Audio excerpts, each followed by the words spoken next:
Snoring is really common. Sometimes it's related to problems with the nose or the throat.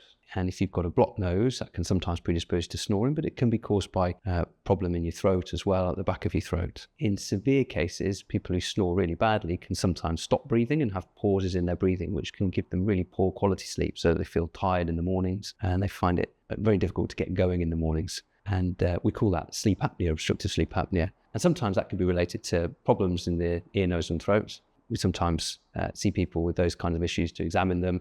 We can send them for a sleep study to make a formal diagnosis and treat accordingly. If you do have any concerns about ear, nose and throat issues, you can phone Midland Health or book online, and I'd be more than happy to see you.